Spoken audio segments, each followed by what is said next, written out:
Good afternoon, everybody out there. This is Sarah Green on Creating Connections on ClearSource Radio. You're either listening at clearsourceradio.com or you've downloaded the app and you're in your car out running or doing what you have to do today. I am, as always, especially grateful for my guest today, Marina Spence, and I'm going to get into her and what she's about and how we connected in a little bit. But first, I want to give a shout out to my sponsors and my connections and the people that have helped me out very recently. That is BMW Moritz and Mini of Arlington. I've got some really good buddies over at Moritz Mini, and they've been extraordinarily helpful to me as I got into my new car, and it was a great experience. All the little questions I've had about Minis and how this new one works, they've been happy to answer. And if you're looking for a new Mini or a BMW, head over there. I also want to say thank you to Hot Shots Moving. They're out of Plano or Richardson. It depends on which ad you look up when you Google them, but they are absolute moving professionals at a fabulous rate. They've helped me, and I've moved a lot. I think I mentioned it last show over the last few years, and they are my go-to people. So if you're looking for a mover, or if you're looking for even freight or courier, or that new couch you bought needs to be picked up from the furniture store and come to your house, call Tim Brown over at Hot Shots. Okay, so today I was really excited to have Marina on the show.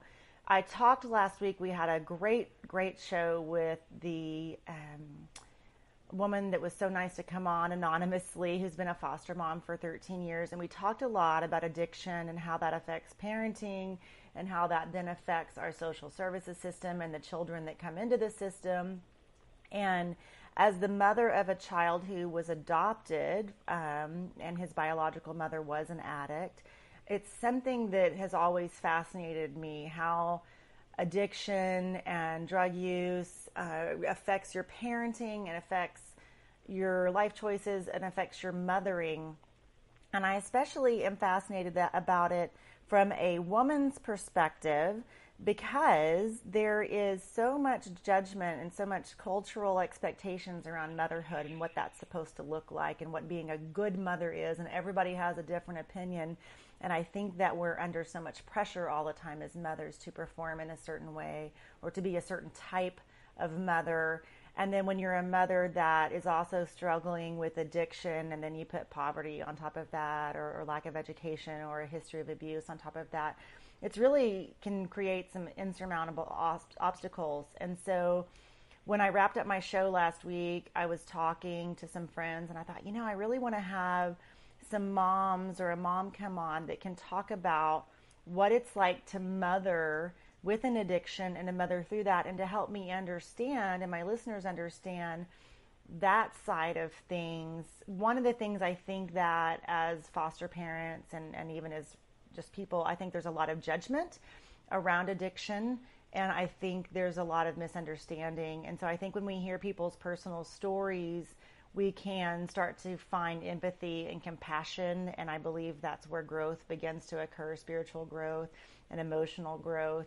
And if we are raising, I know I have a lot of foster parents that listen to my show, if we are raising the children of addicts, we need to have compassion and empathy for those people, because it's a tough road to hoe and not a place that any of us would want to sit.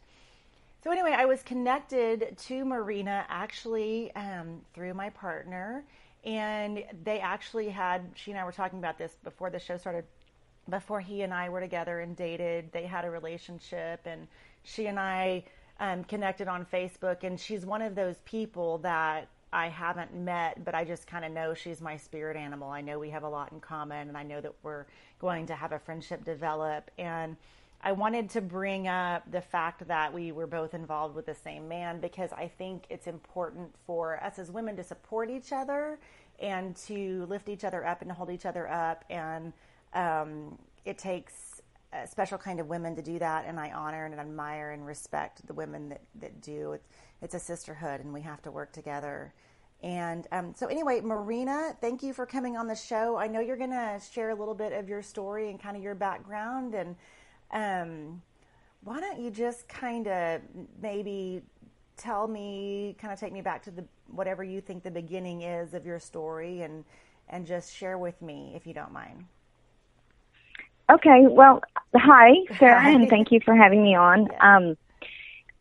I didn't realize that your sponsor was Maritz. I'm going to go a totally different direction. I actually use them. I have a Mini Cooper myself, a Countryman, and so you were saying that, I was like, wow, how cool is that? I Just have a another thing Countryman. that we have in common. Yeah, I know. I just bought one from them and back in June. I love my Countrymen, and they are always, they're just super friendly and always really helpful. They are. Yeah, I will start at the beginning. I share often from behind the podium at some meetings that I attend that are really important to me. They've definitely helped me. It's important for me to have a support group. And one of the things that I share when I speak at those meetings is that, addiction touched my life. I've never known a life without addiction touching it. I was born in Lubbock, Texas in '73, and my parents were really young. My mom turned 16 on July 17th, and she had me on August 7th. Wow. So, she was really young, and my dad, I think he rode his 10-speed to the hospital to see me. And, my dad came from a history came from an abusive family, and he came from a family with a history of mental illness and addiction. So it was just, I think he was predestined. I mean, they didn't have any tools. They didn't have any knowledge, of how to do anything different. And I think that's, I just feel so fortunate that today we have tools and we have knowledge, and that I'm able to utilize that and share some of that with other mothers and other women that I'm around. It's a way for me to turn something that was so dark into light. So my dad, he struggled when I was small. He struggled with alcoholism and addiction to cocaine and other substances. And the thing is that when my dad would be under the influence, he was just a totally different person than when he wasn't. And so I learned very early that pattern of duplicity. Mm-hmm. He was very loving and very cool, just a hippie. He would burn incense and play guitar and was a lot of fun to be around. Just taught me a lot about music, and I really enjoyed that part of him. And then he would come home and there would be just this extreme violence. And I was an only child, so I was always very afraid. And the first memories I have of this is probably at about 4 years old. And, what I remember from my childhood is, the sounds of glass breaking and voices being raised and just that intense fear. Mm-hmm. And those are some of my first memories. And the next day, of course, he was sorry. And, there was that wreckage to clean up. And because he was my father, I forgave him, because that's what kids do. Mm-hmm. And children are very resilient. They're very forgiving. And I think a lot of times they just don't have a choice. What are they supposed to do? And, I come from, aside from that part of his side of the family that had a lot of those issues, my mom and my grandparents on my maternal side, they were Catholics. I had that very,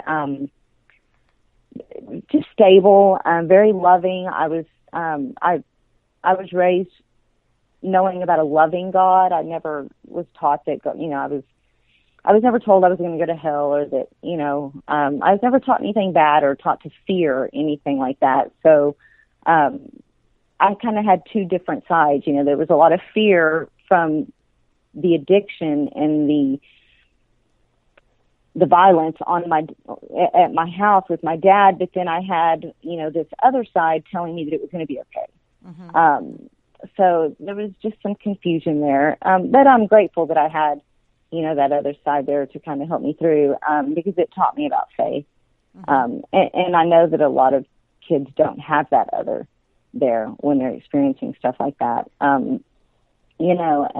There was some sexual abuse that went on, which was also very confusing. And these are all things that happen to kids every day that go through the foster system, and that don't go through the foster system. They get stuck in these situations. My mom and dad were divorced when I was 6, and my mother, like I said, she was very young.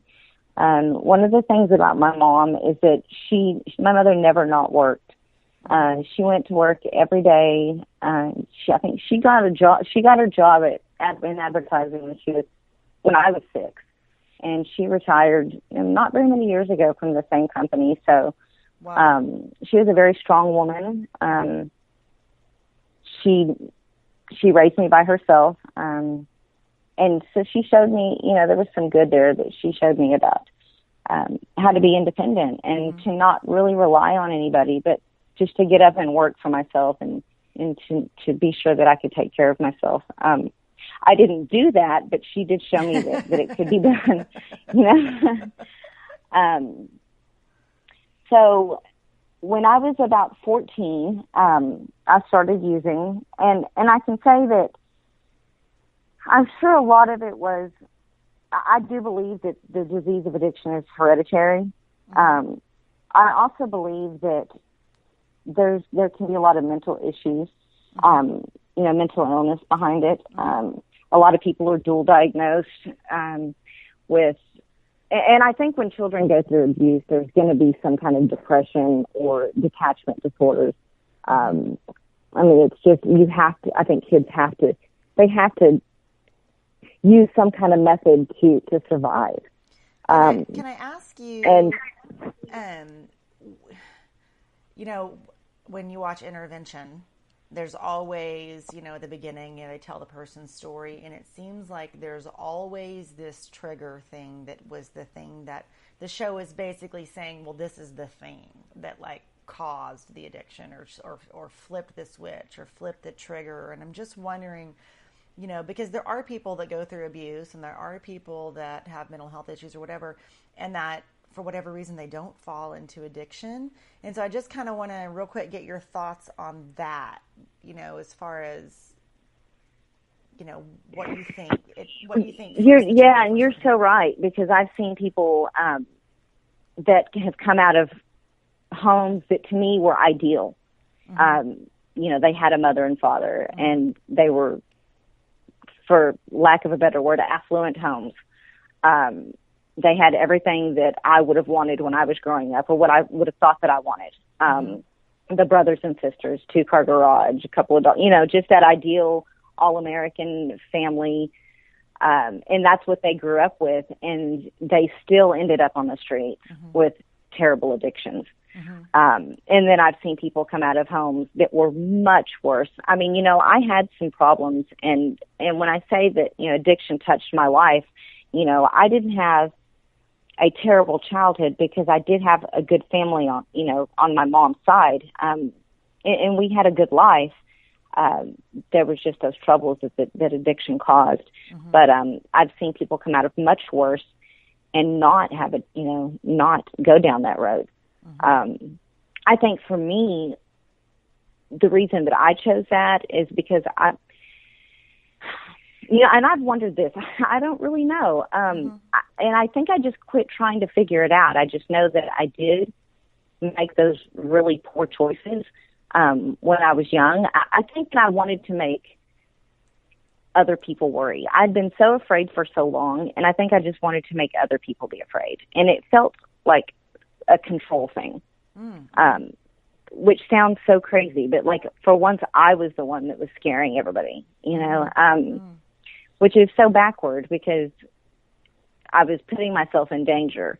But it just felt some kind of like a control thing. I was the one causing the trouble. I was the one taking control of my own insanity, the insanity of my life. I was the one controlling it. I don't know. It sounds crazy even when I say it. No, that doesn't sound crazy at all. I know, having worked with children that have lived in trauma, that they'll control what they can control. And so, and that their behaviors and their acting out or whatever based on some of the things that they went through sometimes are really random. And, so no, to me, I'm like sounds totally normal.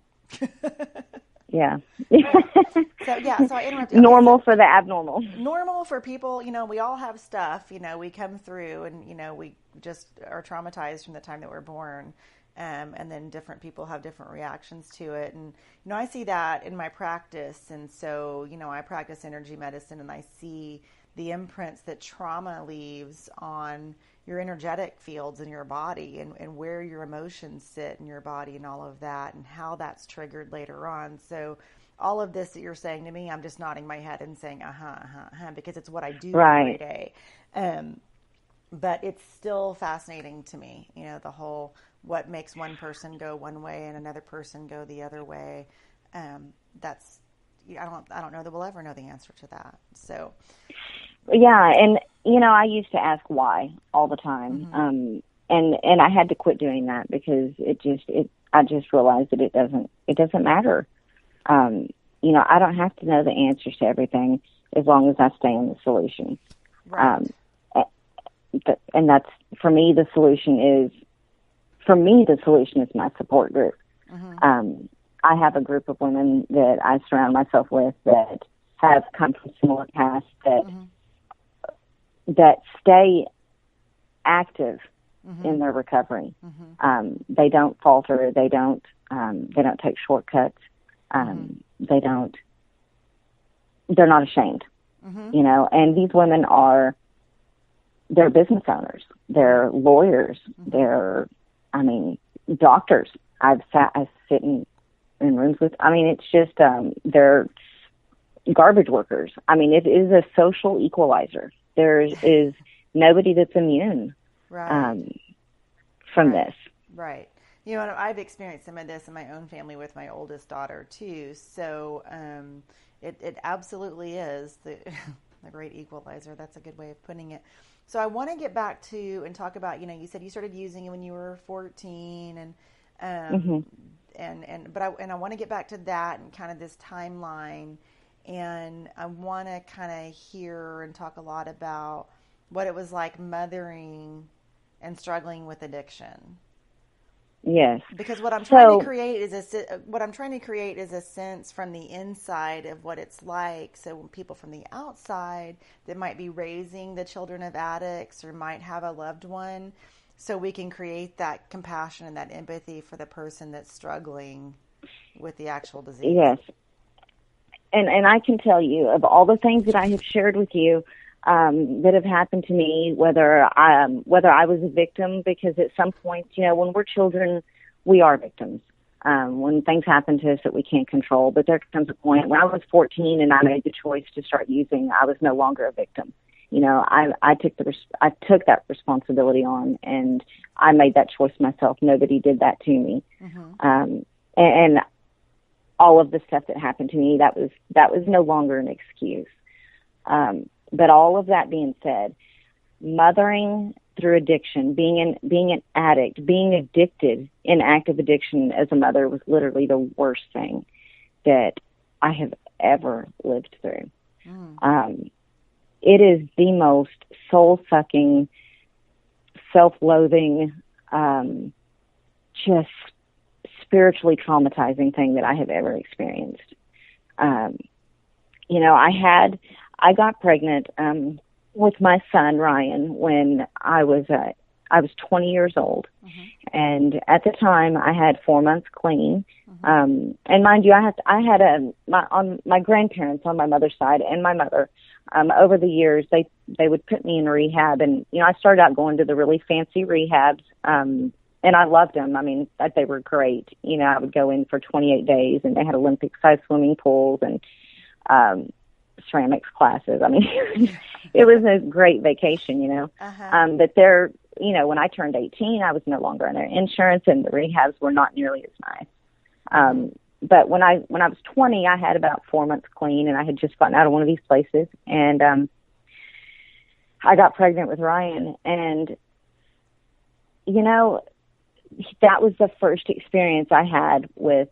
I remember I had a pack of Marlboro Lights in front of me, and a beer in a bottle, like a Budweiser. And I took this pregnancy test. And back then it was one of those, like, it would look like a chemistry. I don't know why. It was like you had to pour the blue into the, it was weird. Oh, But that's funny. Yeah. I did that pregnancy test, and it came back like whatever color that said it was positive. And I can remember right at that moment pushing those cigarettes and that beer across the table. And for the next 9 months, I had no desire to smoke or drink or do anything. I didn't know what I was going to do. I couldn't even take care of myself. I had no idea how I was going to take care of this child. I knew that I couldn't have an abortion just because I just knew that it wasn't for me. I just knew I couldn't do it. It was never even a thought. I just knew that I was going to have to get a job and just grow up. And I was okay with that. I guess it kind of gave me a purpose. Like, okay, I'm gonna have to do this. I'm just gonna have to grow up. And you know, for that 9 months, and I still think about that. Like, I never wanted to use. When I had Ryan, I turned 21 on August 7th, and I had him on August 23rd. And you know, when I had Ryan, I can remember thinking I was never going to let addiction hurt him or touch his life the way that it had touched mine. And that was just my main thing. I never wanted him to hurt or be afraid or just any of that ugliness that had touched my life as a child. I just didn't want that. I wanted him just to be okay. And when I had him, I did really well for about 6 weeks. It wasn't very long. And I thought, you know, I'm just going to drink, you know, this is really hard. And I think I just deserve to have a drink, you know, and I did that, and I drank, and it wasn't, I'd say maybe it was a week before I was using harder drugs. And I was just so surprised. And I will tell you, for me, is that I really believed that I was just going to drink, and alcohol was okay. There was nothing wrong with alcohol. It's legal. It's socially acceptable. And I can do that. And so that's what I did. But once I put that in my body, something changes in my mind. And in the way that I see it today, and it's like if you were allergic to strawberries. You know, I'm allergic to alcohol and other substances. When I drink alcohol, something happens to my body. I don't process it correctly. It doesn't break down like other people, and I can't control it. It turns me into something else, and I'm no longer able to make choices for myself. If you were allergic to strawberries, and every time you eat a strawberry you break out in hives, you don't eat strawberries. You know, if you're allergic to peanut butter, and every time you eat peanut butter your throat closes up, don't eat peanut butter. Right. I mean, that's exactly how it is with me and alcohol and other drugs. So that's what happened. I mean, I drank, and it wasn't very long before, you know, my inhibitions were gone, and I was using. And there's the lifestyle too. You know, it's getting involved with those people that are not nice, that are just living a low life. And then I become one of those people too. And I'll touch on that later about that. It's just a vicious cycle. Let me see. I'm trying to think of, Ryan was, so he was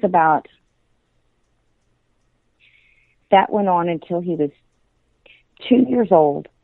And when he was right after his second birthday, I was living over here in Benbrook, Texas, and I got in a lot of trouble. I got in a lot of trouble over there. And at the time, his paternal grandparents they were helping. I wouldn't say they were helping. I mean, I would take him over there and leave him, or take him to my Aunt Dana's house and leave him. And sometimes I was really fortunate that I had them there. Mm-hmm. That I can say that's the only reason why the CPS didn't get involved. I had other people there to help me with this child. At this time, they had written up after I got in trouble. And you're saying this is like some legal trouble you got into. Do what? I'm sorry. You said this is some legal trouble that you got into. Yes, Okay, and it was pretty serious. I mean, okay. I had never been in trouble with the law before, but they came to my house. I was involved with some people that were doing some really bad stuff, and I was doing some really bad stuff. I mean, I definitely don't want to minimize, my responsibility, because that wouldn't be true. I mean, that's not the truth. I mean, I was making really bad choices. Mm-hmm. So that happened, and I knew at that time, one of two things was going to happen.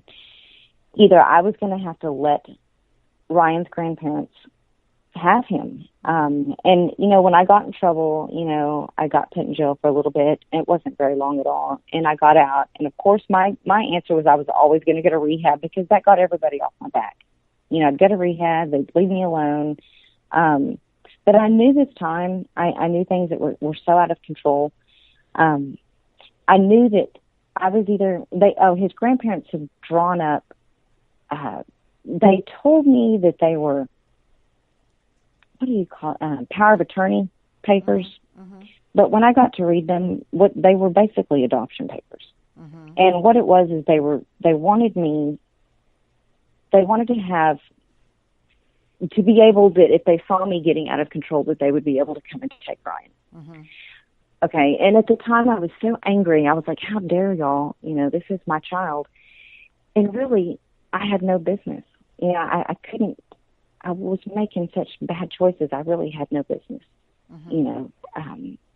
Even though I loved him, I just didn't, everything just snowballed, So I knew at that time, Sarah, that I was either going to have to get clean and stay clean, or I was going to have to let them take my child. I was going to have to let Ryan go live with his grandparents. Mm-hmm. I knew that I couldn't do that. And on November 3rd of 1996, I went to rehab in Abilene, Texas, and I stayed clean for the next 7 years. Mm-hmm. And during that time, Ryan was 2 at the time. I got out and we moved to Lubbock. And so from the time he was 2 until the time he was actually 10, we had a really good life. Mm-hmm. He didn't remember the time when he was little and any of the stuff that had gone on. He was just too little. And so from the time he was 2 till he was 10, all he remembered was a really good life. I met John, and we moved to New Mexico, and he had 2 kids, and we all lived together, me and our 3 kids, and we just had a really good life. I mean, it was that family that I always wanted. Mm-hmm. And the one that the kind of family that I mentioned earlier, Right. And it was, it was just, it was pretty cool. But I stayed clean those years, I think, without, like we went to church on Sunday, and I took the kids on Wednesday night, and I was on PTA, and I did Junior Service League, and, organized the golf tournaments, and we went on trips, and, we lived a type of lifestyle that I never even imagined that I would be a part of. And we did that for 10 years.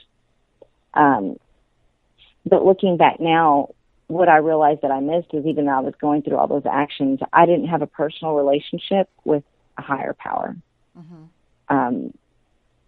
I made that family, my husband, the kids, the title, that was my higher power.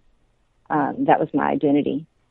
And that's what kept me clean. I need you to hang on, just because what you Okay. said to me just now just resonated with me so strongly, and I see it so much in my office. It's funny, I have a large proportion of my clients that come to me that are women that are, late 40s, early 50s, who their higher power was their children and their family.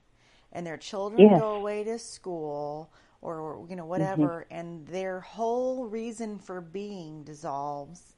And they're left with no identity and no connection and no spiritual connection and no Right. idea of who they are or whatever. And so that just really super resonated with me. I mean, I did it. I did it in my previous marriage. I sunk myself into, being a suburban housewife or whatever until I realized, whoa, Yeah. who am I? And then I went on this journey of And I was finding, okay with it. yeah, I so was mean, I until I just started to realize, wait, I don't think this is who I am. I think there's more. yeah, Yeah. Okay. I'm yeah. sorry for interrupting, but that was a huge thing No, that's, yeah. that I think So women when, need to be aware go ahead. of is not losing themselves and losing who they are and making their family and their children or whatever their their world.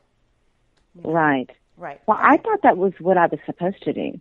Well, that's what culture I mean, says. yes. Yeah. And I just, and that's literally where I got my worthiness. And, I would be lying if I said that's not still where, I mean, I still have that thought process, which is why it makes it so hard to be a mother with the disease of addiction, because I still have that thought process. That's where my worthiness comes from, is the kind of mother that I am and the kind of spouse. Not so much the spouse, but the mother definitely, because Ryan has been my constant. Mm-hmm. I mean, he's never gone away for 22 years. He has been my constant. There's never been a doubt that he's my child, and he's never not going to be my son. Right. Marriages, they come and go, Mm-hmm. unfortunately, but he's always my child. Mm-hmm. And so there's still, that just never goes away. When in 2005, John and I started having some trouble, and the marriage dissolved. And I just was not prepared at all. I mean, there was troubles from about 2003 to 2005. There was troubles, and I just couldn't believe. I tried so desperately to hold that marriage together, because it was everything. I mean, like, just everything. And I thought it was just the worst thing. I mean, that divorce was the worst thing I thought that ever happened to me. And, it's still, and it's so crazy because John and I are actually back together, years later. I mean, we got divorced in 2007. Is when we separated in 2005. The divorce wasn't final till 2007, but that's a whole other story. Wow. But yeah. I'll have to have you back on to talk about that, because I do want to do a show on how my ex and I divorced amicably and maintained, a good relationship. So we'll have to revisit. Well, I mean, it's crazy because John and I actually have so much fun together. I mean, we really are just. It's really interesting. I think it's a pretty cool story. And I think a lot of it is because I don't need him. I know that sounds like I don't need him. If he goes away tomorrow, I'm not going to die. Like, I'll be okay. I can take care of myself today. But I want him to be around. And that's just so different from where I was at when I was 30, But anyway, so when that marriage dissolved and we lost a business, we had a new car dealership. We had a Cadillac store. And so I was acclimated to a lifestyle that, was very comfortable. And all of that went away. The business, my stepkids they are my, I mean, I love those kids as if they were my own. I know what it feels like to adopt children, because I can remember going in their room and just watching them sleep, like as if they were my own. I mean, I love them so much. And my son lost his brother and sister. Me and Ryan ended up moving back to Lubbock, and I ended up relapsing, and I didn't even see it coming. And I guess literally could not handle. I mean, I remember I couldn't handle the pain, the hurt of the feelings of rejection, just the feelings of loss, the powerlessness.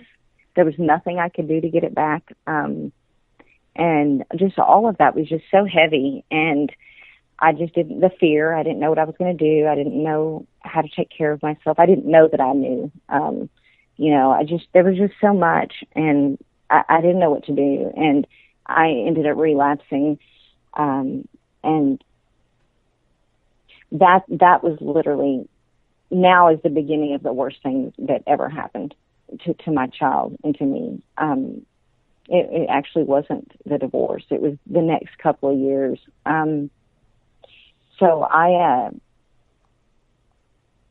We moved back to Fort Worth, which is where I grew up. I was born in Lubbock, but I grew up in the Fort Worth area. And Ryan and I moved back to Fort Worth in 2005. And we ended up moving to Arlington, to an apartment in Arlington. And,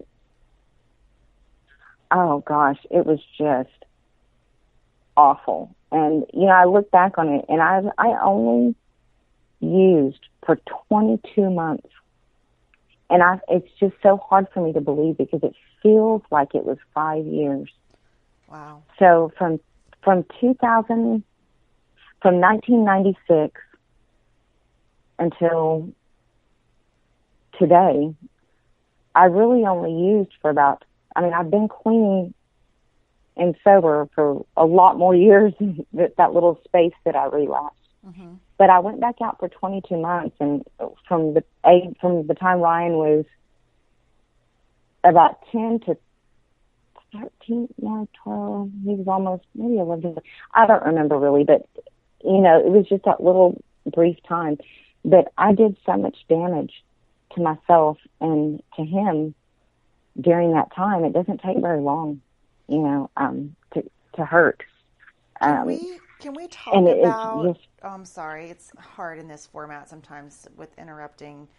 I want to get kind of a snapshot of like a day to day, when you're using and you're trying to parent and you're trying to mother and better, you shouldn't be using and it's and the justifications that you make to yourself and kind of what goes on internally when you're a mom, you're responsible for a kid, but you have this problem. Kind of what that looks like, put a microscope around a day or a 3-day period of kind of just what that, like an inside view of what that looks like. Right.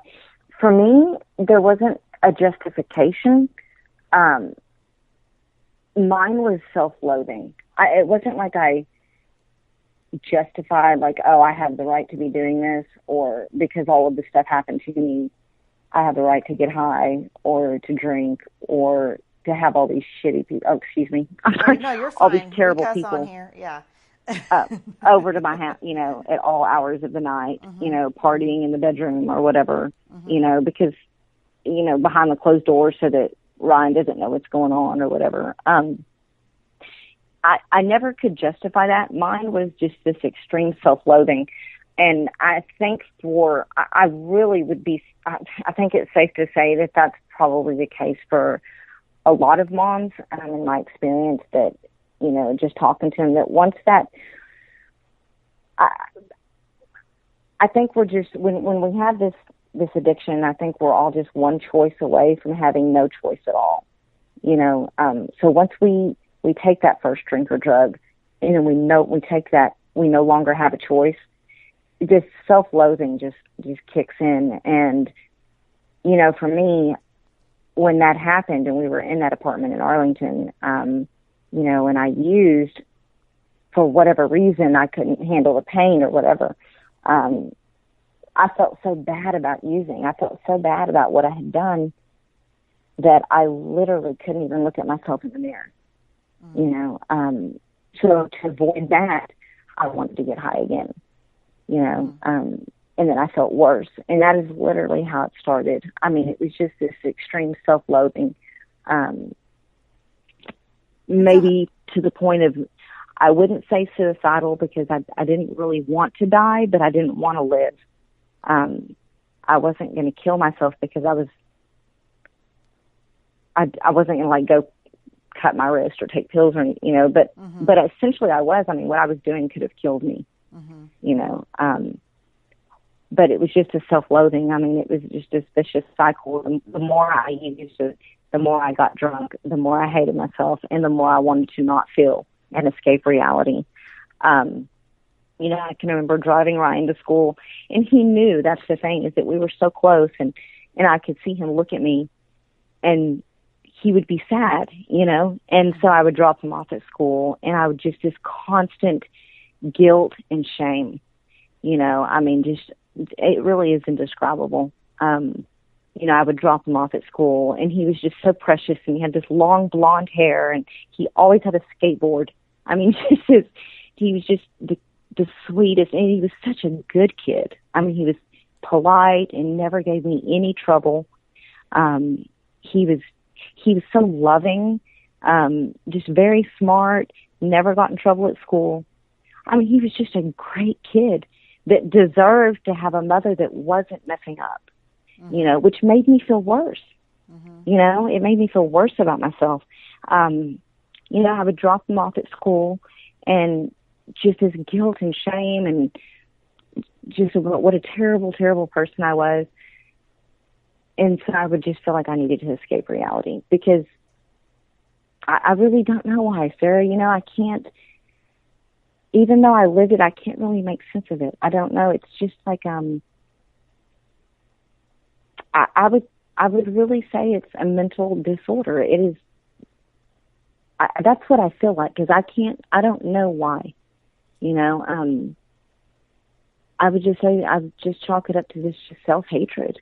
And how do you, when you're in that, you know, and I don't know if you care to share, you know, what you were using at the time or whatever, but I know, like, I can't even take a Vicodin and be functional. So I'm super sensitive to substances. How do you, when you're a mom and you're got to get your kid to school and get lunches made and make sure homework's done and that things stay clean, how do you manage your addiction and manage your mothering? How is that?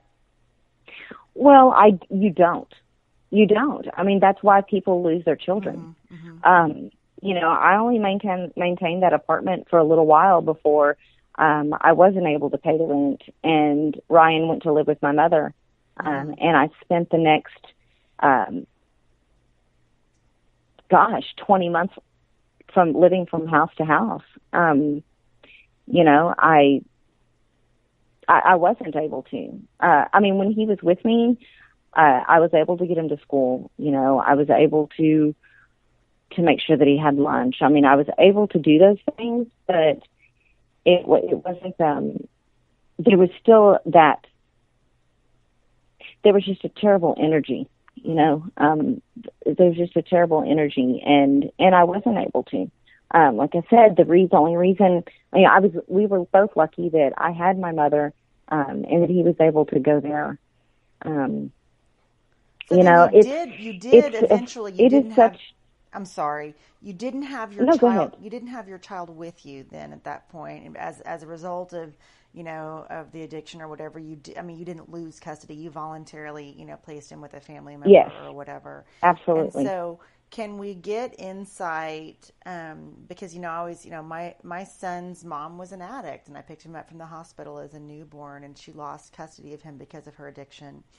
And she and I were actually close for a time period where I tried to help her work her services and get him back. But I never could put myself in her shoes exactly, because we couldn't have these tough conversations. What is the experience of a mother whose child isn't living with her, and you know it's a direct result or because of your choices and actions? What was your experience of that, and what do you think the experience is? You know, there is a line in a book that we use, and, you know, we try to, it's a program that I go to, and we definitely, it is an anonymous program. So I want to be very careful about what I share about this program. But, you know, there's a line that in the book, and it says that we use to live and we live to use. Mm-hmm. And one of the things that I can remember, and of course, the first step is that we admit that we were powerless and that our life has become unmanageable. And, this can happen with anything, whether you're a mother or not. It can happen with gambling. It can happen with work. It can happen with food. It can happen with drugs. I was using speed. I never really got into pills, but I was smoking. My thing was speed, vodka, and weed. And I had to have all three of those things all the time. But this last time, when I was out there for those 22 months, I had never used against my will like I did in those 22 months. I had never used when I didn't want to use. I'd never used when I couldn't stop. Ryan had gone to live with my mom, and he, I remember being at these just staying at different people's places, and just literally sitting there and getting high and crying. I mean, just crying while I'm doing the deal, because I didn't want to be doing it, but I literally couldn't stop. I had to be taken, basically arrested, put somewhere long enough to get my mind clear, so that all of that stuff was out of my system and I could have a second chance.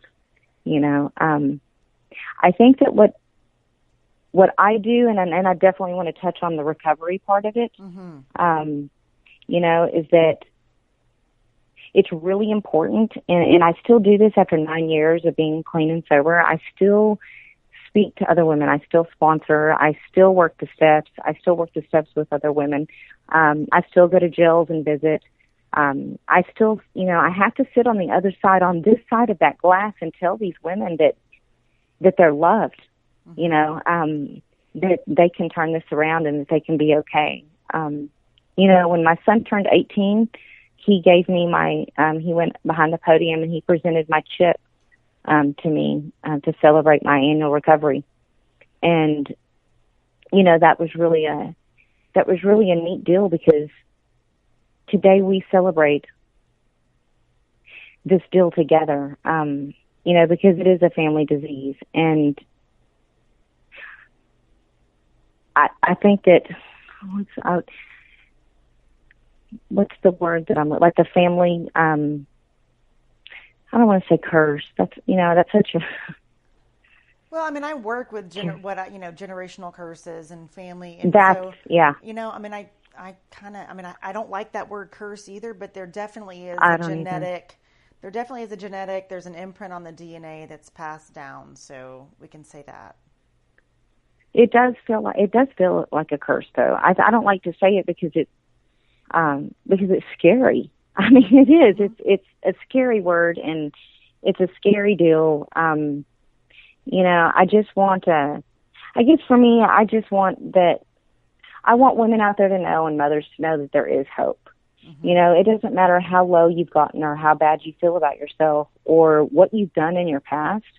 That there is a way out. That there's been a lot of people that have found their way out of this, and that no matter what society says about you, you can find that place of restoration.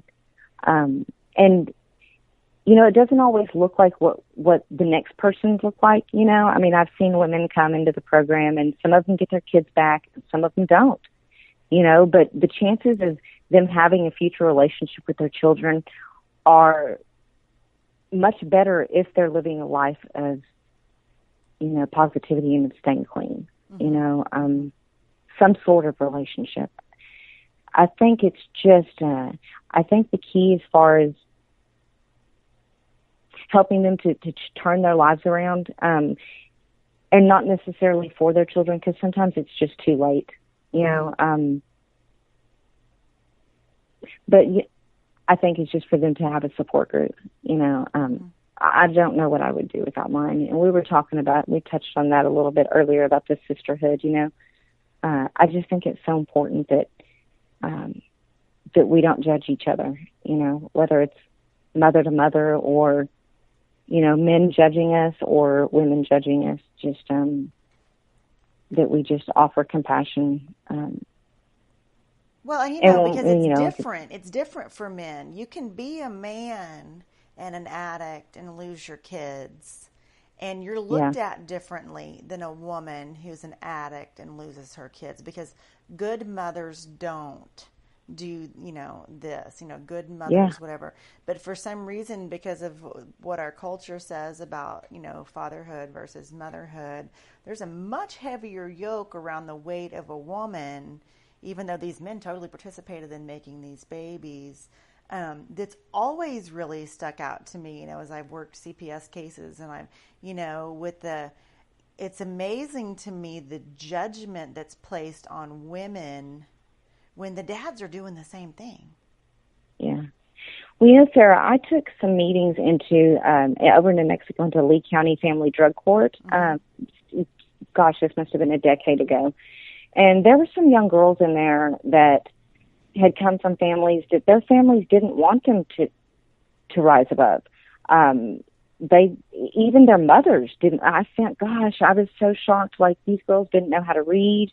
They were living off the system, and even their mothers didn't want them to do anything different because they were so used to of living like that. And it just blew me away because these girls were in abuse. They had to sign up for this program. They'd had their children removed either because of first-time drug offenses, or their spouses or boyfriends had drug offenses. So their children had been removed by the court, and these girls voluntarily signed up for these drug court classes. And I was shocked to see that even their families didn't encourage them to do something different. And I just think it's really important that as a community, that we not be afraid to send a message out there that it's okay. We don't always have to listen. We can break the chain. Like, we don't have to listen to what the generation said before us or did. That's one of my big missions right now, and it's something that I just lived through recently, is really encouraging women to stand in their truth and find the place that's right for them, even when everybody else says no, no, no, no, no, no, no, no. Because I'm really rebelling, and I really am fascinated by, again, the culture around what it means to be a wife, and what it means to be a mother, and what it means to be whatever. And yeah, I think that's a huge message. You don't have to be your mother, and you don't have to be your sister, and you don't have to be your grandmother. You can rise above, and you can change. And what I'm hearing you say is that, for you, and I think probably for a lot of people that are in recovery, how important your support system is. Oh, I wouldn't be here without that. I cannot do this alone. I'm still my own worst enemy. I really am. If I were left to my own devices, I would still, for too long, I would still start telling myself the wrong things. And sometimes, I have to let my thoughts out into the light so I can either, I choose to surround myself with women that I see are making good choices in their life. And I don't mean perfect choices, because if they were perfect, I wouldn't want them around. I want to see people making mistakes and then navigating their way through them, and you just see somebody that has something you want, and you attach yourself to them. And then you give it away, there's sometimes I don't want to show up. I'm tired. I've been at work all day. Somebody calls me and they need something, or they need to talk, and sometimes I'm tired and I just don't feel like it, because we're selfish sometimes, and then I will sit there and I'll listen, and it never fails that I always feel better when I help somebody else, when I'm getting out of myself, and my world all of a sudden isn't so small, and it's not all about Marina, so to me, that's essential to my recovery.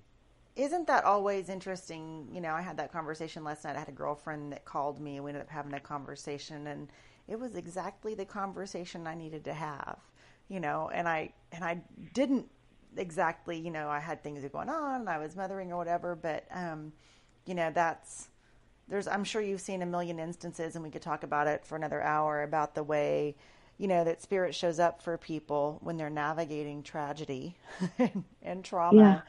And it's Yeah. those little things like that. So, well, I just really appreciate you, and I think that you've given a lot of good food for thought, and you've really helped shine some light for people. And like I said, I wanted to create compassion and empathy for people who are lost to addiction, and especially people who are mothers, because I want to get out of this space where we're judging those women. I really, really don't want to sit there.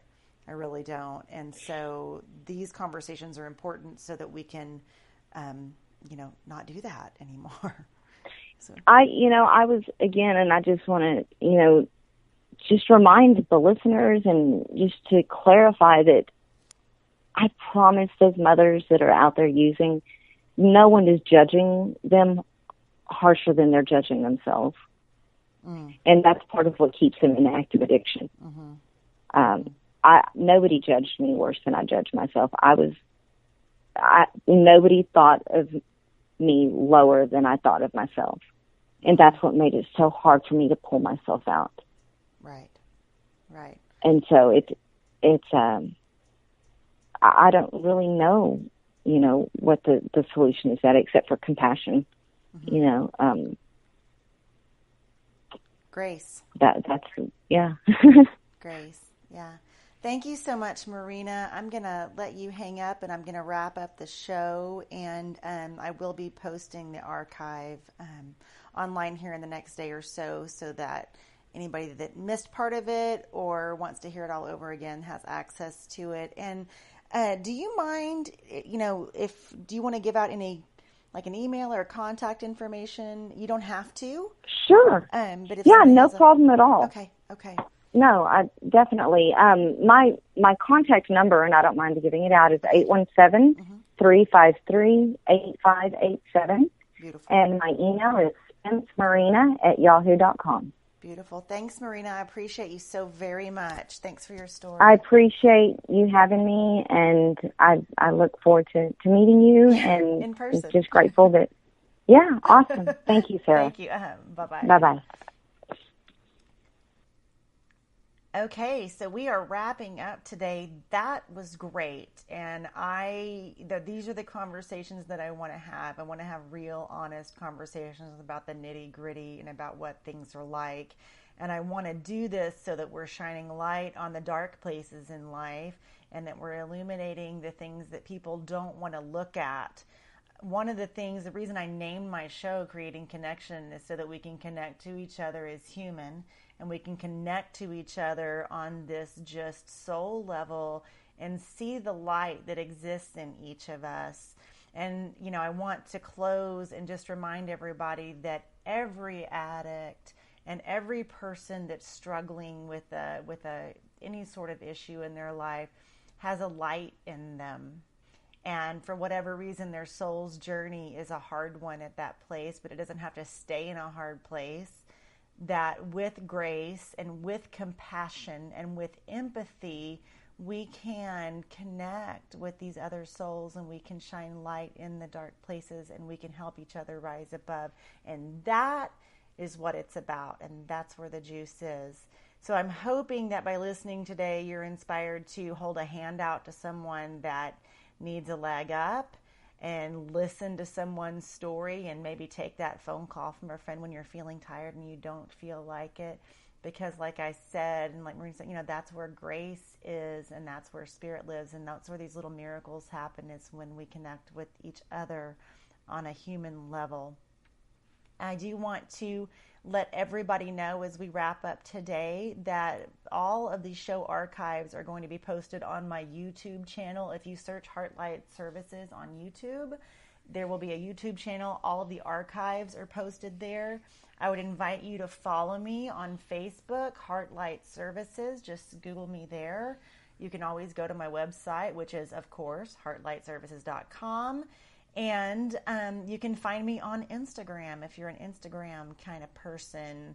I try to post little tips and tricks and videos on all of my social media, just things to kind of enlighten and brighten your day on a regular basis, and hopefully help make your world a little bit of a better place. as you make mine by tuning in and listening. Thanks again. This is Sarah Green with Creating Connection on Clear Source Radio. Tune in next week.